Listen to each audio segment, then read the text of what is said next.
निर्बल के बलराम, अपबल तप बल और बाहुबल, चौथो बल है राम। सुर किशोर कृपाते सबके, हारे को हरि नाम। परम पूज्य भाई जी श्री हनुमान प्रसाद जी पोदार से साधकों ने जिज्ञासा रखी, भाई जी वो कौन सा अमोघ साधन है जिसके बल पर परमात्मा वास्तव में प्राप्त हो जाते हैं? वो कौन सा साधन है जिसे करने के बाद कुछ और करने की आवश्यकता नहीं रहती? पूज्य भाई जी ने उस अमोघ साधन पर प्रकाश डाला। आइए श्रवण करते हैं और हम आप भी भाई जी की वाणी को श्रवण कर उसे हृदय में धारण कर उस साधन को अपनाते हैं और अपने कष्टों से मुक्ति का प्रयास करते हैं। जय श्री हरि। पूज्य गुरुदेव के चरणों में बारंबार प्रणाम। पूज्य भाई जी कहते हैं, शरणागति एक सुंदर साधना की धारा है जिसमें साधक स्वतंत्र होकर भी साधना करता है। शरणागति का अर्थ है परतंत्र साधना। अपने आप को भगवान के हाथों में सौंपकर जो शरणागत हो गया, उस शरणागत भक्त को सब प्रकार से निर्भय करने का व्रत स्वयं भगवान ने लिया है। प्रत्येक साधना में, साधन के मार्ग में जिस प्रकार पथिक को पाथेय की आवश्यकता है, उसी प्रकार सदाचार की आवश्यकता है। सदाचार के लिए यम, नियम और देवी संपदा आवश्यक है। भागवत में उन 50 प्रकार के ये धर्म बतलाए जो आवश्यक हैं। जैसे किसी मकान को खड़ा करने के लिए भैया नींव की आवश्यकता है, उसी प्रकार सदाचार की नींव के बिना साधना का प्रासाद खड़ा नहीं हो सकता। उपनिषदों में भी आया कि जो समहित चित्त हैं उन लोगों को परमात्मा का ज्ञान प्राप्त नहीं होता, जो दुष्चरित्रवान हो। इसीलिए सदाचार की बड़ी आवश्यकता।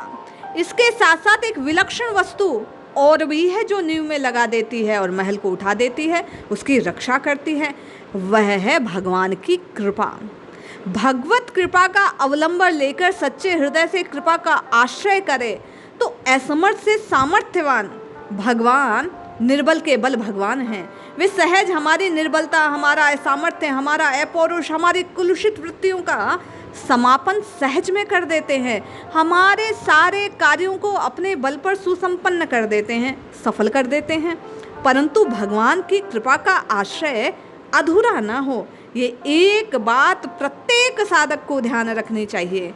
पूज्य भाई जी कहते हैं कि जिस प्रकार रोग आक्रांत व्यक्ति अपनी संपूर्ण व्याधियों सहित किसी निपुण वैद्य के पास जाए, विश्वास पूर्वक निष्कपट होकर कर दे, मेरे पास कोई बल नहीं, न शक्ति है, मैं कुपथ्य भी करता हूँ, परंतु जब आपके संरक्षण में आ गया, आप अपने आश्रम में रखकर मेरी चिकित्सा कीजिए। जैसे अस्पतालों में रोगियों को रखने के लिए चिकित्सा कक्ष होते हैं, उसी प्रकार भगवान के चरणारविंद में सारे भव रोगों के रोगियों को रखकर चिकित्सा करने का बड़ा बाहरी चिकित्सा कक्ष बना रखा है। भाई जी कहते हैं, पर इसमें यही बात है कि उन्हीं को वहाँ स्थान मिलता है जो अपने सभी दूसरे आश्रयों को छोड़कर वहाँ रहना चाहे। अपने आप को भगवान के हाथों में सौंपकर परतंत्र हो जाएं, स्वतंत्र सत्ता सर्वथा समाप्त हो जाए। शरीर रोगी है, अंतःकरण मलिन है, दुर्बलताएं हैं, कुपथ्य भी करता है, पर सब कुछ सौंपकर निश्चिंत हो जाए, फिर अपने कुपथ्य करने का अवकाश नहीं मिलेगा। चिकित्सा कक्ष की नर्सेज, कंपाउंडर स्वतः कुपथ्य वाली वस्तुएं पास नहीं आने देते। इसी प्रकार भगवान के चरणों में शरण लेने पर फिर किसी प्रकार की कोई कलुषित वृत्ति हृदय में आएगी नहीं। एक चिकित्सा कक्ष की एक और विचित्र बात कि जब तक रोगी यहाँ भर्ती नहीं होता तब तक कोई बात नहीं, पर एक बार भर्ती होने के बाद डॉक्टर उसके कुपथ्य आदि को छुड़ाकर बिना रोग ठीक हुए छोड़ता नहीं है। इसी प्रकार संप्रदान और समर्पण ये 2 बार नहीं होते। यदि एक बार संप्रदान और ग्रहण हो जाए तो फिर भगवान छोड़ना जानते ही नहीं, परंतु अच्छे होने की तीव्र इच्छा होनी आवश्यक है। साधक अपने को सर्वथा असक्त, निर्बल, असहाय, अकिंचन समझकर समर्थ प्रभु के शरणापन्न हो जाए तो भगवान उसे अभयदान दे देते हैं। यही अमोघ साधन है शरणागति। प्रेम के नाम पर, ज्ञान के नाम पर, भक्ति के नाम पर जो लोग दंभ करते हैं वे साधक नहीं है भैया, वे दंभी हैं, दुराचारी हैं। वे तो मात्र अपने नीच स्वार्थ सिद्धि के लिए जोश बढ़ते हैं, उनकी चर्चा नहीं है। चर्चा उन साधकों की जो असली हैं। वे सर्वथा अपने को असमर्थ समझकर भगवान के चरणारविंद में भर्ती हो जाए, जहाँ अच्छे सदस्य सबल उपाचारक हैं, सजग पहरी है, जिनकी सुगठित देख रेख में कुपथ्य की संभावना नहीं रहती, दुसंग में पड़कर अधोगामी होने की कल्पना नहीं, दुष्प्रतियों का वहाँ प्रवेश ही नहीं है। कुपथ्य बस सौंपना है। अपने आप को निर्बल मानकर उन्होंने राम के बल का आश्रय कर लिया। उन्हीं के बल होते हैं, क्योंकि निर्बल के बल राम। बलवान के बल भी राम है, पर बलवान राम के बल को नहीं मानता, वह अभिमान बल को मानता है। पर जो निर्बल है भगवान को मानता है, भगवान का बल उसकी रक्षा करता है। श्रीमद् भागवत में कहा गया कि भगवान को मानने वाला। एक कथा श्रवण कीजिए। गजराज अरण्य में रहता बड़ा बलवान यूथपति, उसकी सेना में हजारों बड़े हाथी हथनियां, संपूर्ण बृहद वन उसके आक्रांत, पूरे जंगल पर उसका पराक्रम का बोलबाला। एक दिन वही गजराज सरोवर में स्नान करने गया। गज ने क्रीड़ा करते हुए उसका पैर पकड़ा। दममत अभिमानी गजराज ने सोचा, ये क्या जंतु, इसको तो अभी पैरों से पीस डालता हूँ। पांव छुड़ाने की बहुत चेष्टा की, पर ग्राह ने छोड़ा नहीं। अन्य सभी हाथी हथनियां उसको बचाने को सहायता कर निकले, लेकिन कोई उपाय जब काम नहीं आया। जो जो ग्राह अंदर खींचने लगा, गजराज का शरीर अंदर जाने लगा। तब उसने साथियों को पुकारा, सब सहायता को तत्पर, पर कोई लाभ नहीं। सभी जोर लगाकर बाहर खींचते, पर ग्राह और अधिक जोर लगाता। गज ग्राह दोनों पहले से शापग्रस्त। ग्राह का जोर इतना जबरदस्त कि उस मदमस्त हाथी के सभी साथी खींचकर जल से जाने लगे, एक के पीछे सभी मर जाए। बुद्धिमानी नहीं, ये सोचकर सब अलग हो गए। गजराज को ग्राह जल में ले गया। एक झटके की देर उसने पूर्णतया जलमग्न होने में सूंड की जल के बाहर बचा था। उसी से उसने एक कमल का पुष्प उठाया। जब तक अपने साथियों का भौतिक बल, तब तक भगवान उसे याद नहीं आए। नेक सरयो नहीं काम, तो उसने तत्काल निर्बल के बलराम, ये बात ध्यान करते हुए गजराज ने तत्काल भगवान को पुकारा। कोई आवाज सुनने वाला नहीं, बचाने वाला नहीं। तब नारायण को पुकारने लगे। नारा शब्द आधा उच्चारित ही किया था कि भगवान प्रकट हो गए।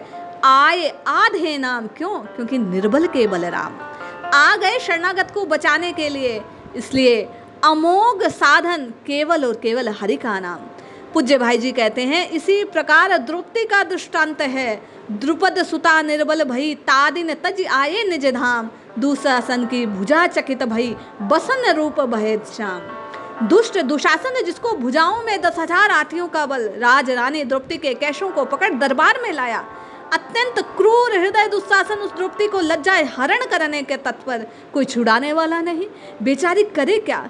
पांडवों को देखा, सिर नीचे किए बैठे हैं, हथियार अलग है, वे दे चुके, हार चुके। हजारों बड़े बड़े सामने बैठे, पर अत्यंत बलवान 5 पतियों के भयानक तिरस्कार होने पर भीष्म आदि बैठे देख रहे हैं, कोई बचाने नहीं आया। जब सब सहारे छूट गए तो द्रौपदी ने पुकारा श्री हरि को, भगवान को। द्वारिकावासन गोविंद कहकर पुकारने लगी कि हे नाथ, मैं कौरवों के समुद्र में डूब रही हूँ, तुम आओ आकर बचाओ। बसन रूप भय श्याम। उसी समय भगवान वस्त्रावतार में एक नवीन अवतार, भगवान उस रज्ज्वला स्त्री की साड़ी का अवतार ले लेते हैं, शरणागत को अभय दे देते हैं। दुशासन की भुजा चकित भई, 10,000 गज घट्यो न 10 गज चीर।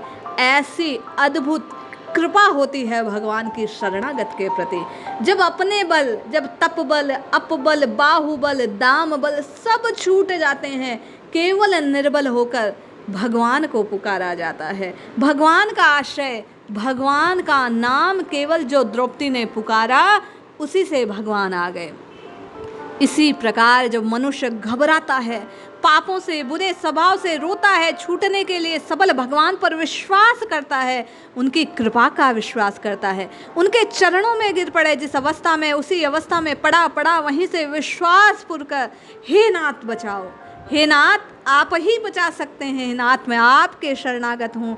इस प्रकार जो शरणापन्न होकर कृपा का आश्रय करता है, वह बड़ा बलवान प्रभाव से भगवान के बल को, भगवान की कृपा के बल को जुट जाता है उसको बचाने, उसका रक्षण करने। स्वयं भगवान उसके साथ संलग्न हो जाते हैं।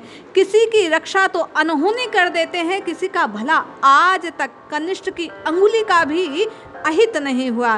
वे भगवान ऐसे हैं, वे निर्बल केवल हैं। पुलभात जी कहते हैं कि आप और मैं भी इस कलिकाल के इस अमोघ साधन राम नाम का आश्रय ले लें, शरणागति को स्वीकार कर दें, सब साधनों को त्याग इस अमोघ साधन शरणागति के भाव से राम नाम को जिह्वा पर अंकित कर लें, तो निश्चय जानिए ये कष्ट, ये कुवृत्तियाँ, ये कुस्वभाव, ये आपके जितने शत्रु हैं स्वतः नष्ट हो जाएंगे। क्योंकि निर्बल होकर जब आप राम को पुकारेंगे तो निर्बल का बलराम, वो राम अवश्य आपकी सहायता करेंगे। इसलिए जपते रहिए, रटते रहिए, प्रभु को पुकारते रहिए।